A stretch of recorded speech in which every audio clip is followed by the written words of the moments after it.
Bonjour et bienvenue à notre méditation quotidienne. Nous sommes aujourd'hui le mardi de la 4e semaine de Pâques, année liturgique C. Le Père et moi, nous sommes un. Jean chapitre 10, versets 22 à 30.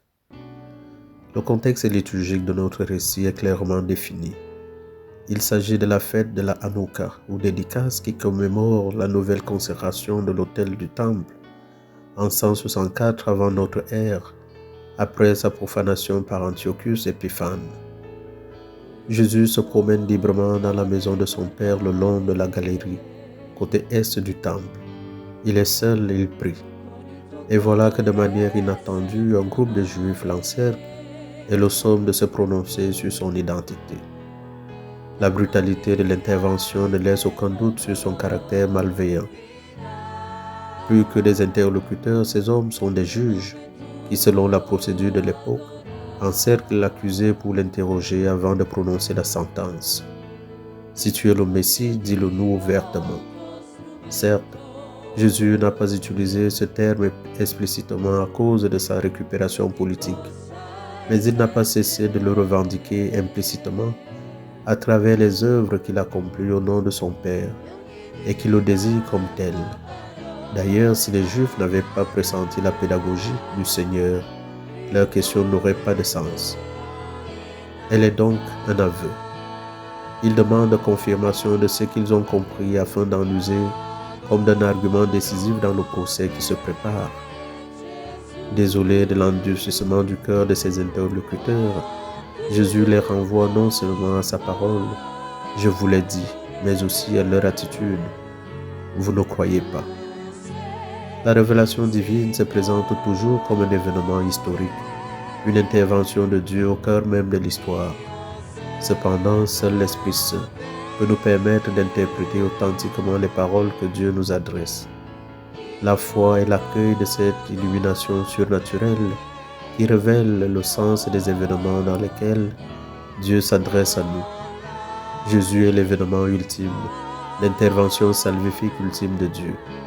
Mais il ne peut être reconnu comme tel que par ceux qui croient, c'est-à-dire ceux qui, à la lumière de l'Esprit Saint, ont reconnu dans les œuvres de Jésus le témoignage de son origine divine. Mais vous ne croyez pas parce que vous n'êtes pas de mes brebis. Jésus n'exclut pas les Juifs, puisqu'il affirme lui-même à plusieurs reprises qu'il a été envoyé d'abord aux enfants d'Israël. Ce n'est que devant leur refus de recevoir la bonne nouvelle qu'il se tourne vers les païens, c'est-à-dire les autres brebis qui ne sont pas de cette bergerie, et dont son Père lui a également donné la charge, afin que celles-là aussi, il les conduise, afin qu'il y ait un seul troupeau et un seul pasteur.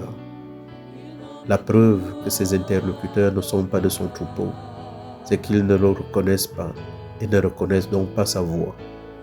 À vrai dire, ils ne l'écoutent même pas, car ils ne veulent pas venir à lui.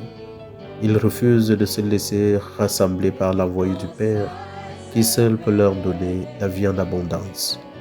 Ils refusent de devenir ses disciples, car ils sont trop attachés à leur position de maître.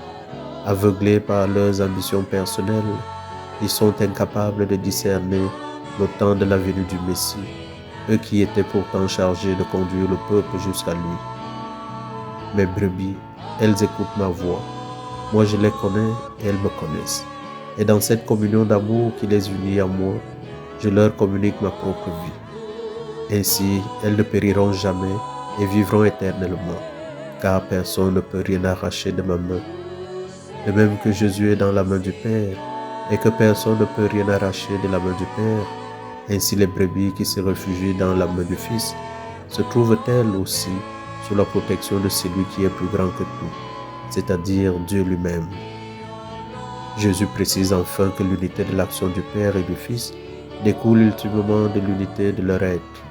Le Père et moi, nous sommes un. Par cette déclaration, notre Seigneur revendique explicitement l'égalité de nature avec le Père, dont il ne se distingue que par la relation d'opposition qui le constitue face au Père comme une personne différente au sein de l'unique substance divine.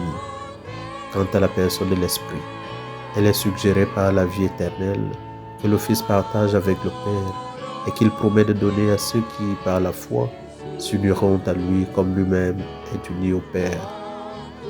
Seigneur, ne permets pas que les ruses de l'ennemi me détournent de l'humble écoute de ta parole. C'est la foi qui sauve. Or, la foi naît de ce qu'on entend. Et ce qu'on entend, c'est l'annonce de la parole du Christ. Aide-nous jour après jour à nous détourner de nos propres vues pour entrer toujours davantage dans l'obéissance de la foi, comme témoignage de notre confiance et de notre amour filial.